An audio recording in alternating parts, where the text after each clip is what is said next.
Aces and Ashes. Chapter 5. Echoes of Old Vegas. The sanctuary they found was a forgotten corner of the city. A dingy motel room tucked away on the outskirts of North Las Vegas. It smelled faintly of stale cigarettes and desperation, a familiar scent to Ethan, and a stark reminder for MJ of the grim reality beyond the Strip's shimmering facade.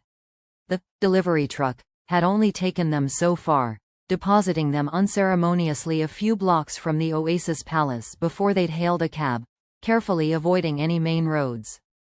Safe, for now, they spread the precious blueprints across the motel room's stained, patterned carpet, their eyes tracing the labyrinthine pathways. The antique key, now almost a talisman, lay at the center, its desert flower motif a silent invitation to decipher its secrets. Outside, the harsh desert sun beat down, but inside, a different kind of heat simmered, the burning intensity of two minds grappling with an extraordinary puzzle. "The details are incredible," MJ murmured, running a finger over a particularly intricate section. "The precision of the engineering, the sheer scale of the network. This wasn't built by amateurs. This required resources, and incredible foresight." Her architectural mind buzzed with theories, discarding each as too mundane for the sheer audacity of the project. Ethan, meanwhile, focused on the symbols, comparing the key's design to the recurring desert flower on the blueprints. "And the symbols," he added, "they're not just decorative. They're functional, like a code, or a signature." His magician's brain, trained in patterns and hidden meanings, instinctively sought the underlying logic. They worked tirelessly through the night and into the next day, fueled by lukewarm coffee and the adrenaline of their escape.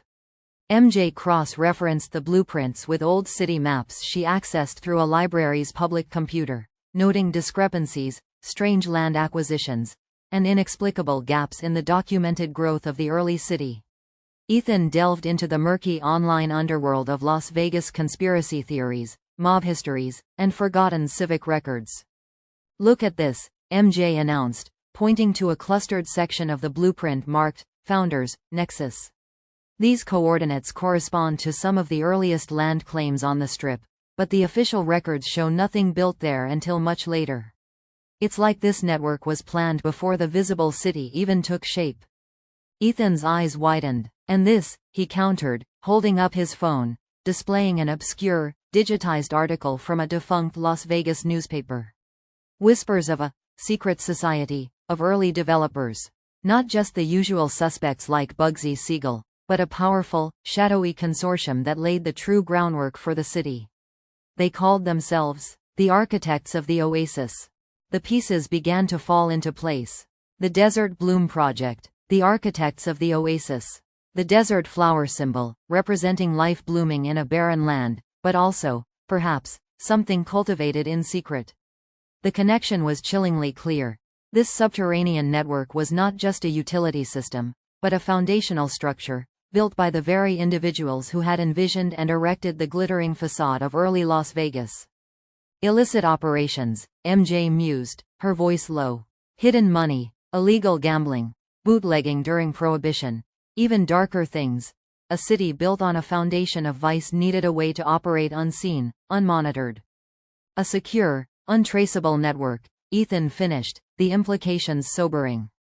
"A place to move people, goods, and most importantly, information, beyond the reach of the law. A true hidden underbelly. And if this network is still intact, still connected to the city above." He didn't need to finish the thought.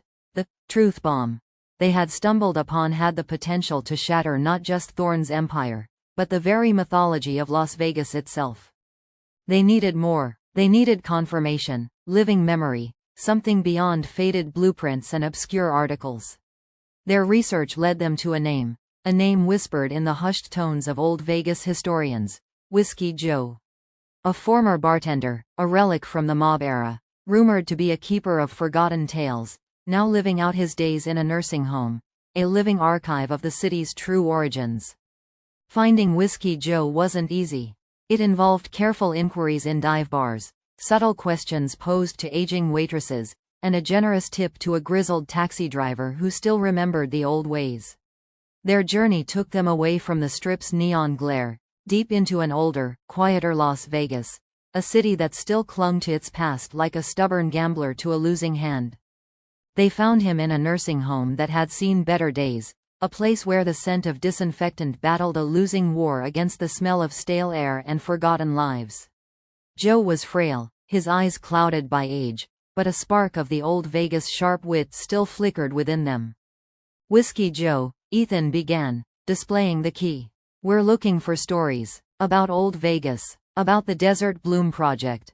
Joe's cloudy eyes sharpened, fixing on the key. He reached out a trembling hand, his fingers surprisingly delicate as he traced the desert flower. "Well, I'll be damned," he rasped, a dry, rattling cough escaping his chest. "Haven't seen one of these since the Black Diamond was still humming." "The Black Diamond?" MJ pressed, her notepad ready. "What was that?" "A speakeasy," Joe explained, his voice gaining a surprising strength as memories stirred. "One of the first. Underground, naturally. Part of the real Vegas. Not the pretty picture they paint for the tourists. That key, it was the mark of the architects. The true founders. Not the flashy faces you see in the history books." He spoke of a time when deals were made in shadows, where fortunes were built on backroom agreements, where the desert was not just a backdrop, but a silent, complicit partner. He confirmed their suspicions. The Desert Bloom Project was indeed a vast, hidden network, built for clandestine operations, for moving illicit goods and money, for housing secrets that could unravel the carefully constructed myth of Las Vegas. "The architects, they built it to protect themselves," Joe elaborated, his voice now a conspiratorial whisper. "From the law, from rivals. But they also built it as a failsafe. A truth bomb, some called it. If anyone ever tried to wipe away their legacy, to sanitize the city's origins, the Bloom would expose it all." He paused, his eyes growing distant, haunted by ghosts. There was a specific chamber, a vault, at the heart of the network. Not treasure, mind you, but ledgers, recordings, proof of everything. Who was bought, who was paid, whose hands were truly dirty when this city rose from the dust. MJ and Ethan exchanged a stunned glance. Not gold, but truth. Incriminating evidence that could shake the foundations of Las Vegas, exposing the hidden corruption that underpinned its glamour. And Thorne was trying to bury it. His family, no doubt, was tied to these very secrets. "The Black Diamond," Joe continued, his voice fading. "It had a secret entrance. A way in. Only the architects knew it. And a few trusted confidants." He coughed again, a long, rattling sound. "Do you know where it was?" Ethan asked, leaning forward, eager to grasp this critical lead. Joe's eyes fluttered, his memory a flickering candle. "On Fremont, Old Town, near the first neon sign. There was a carving, a symbol on the lintel above the door. A crescent moon and a star. Hidden in plain sight, it was." He paused, then, with a surprising surge of clarity, added, "But there's a trick to it. A specific sequence. Only the key can activate it. And you'll need a light. A specific kind of light." His voice trailed off, his eyes losing focus once more. As they thanked him, leaving him with a stack of poker chips and a quiet promise to remember his stories, Ethan and MJ felt a renewed sense of urgency. The Black Diamond, an old, defunct mob-era speakeasy, was their next lead.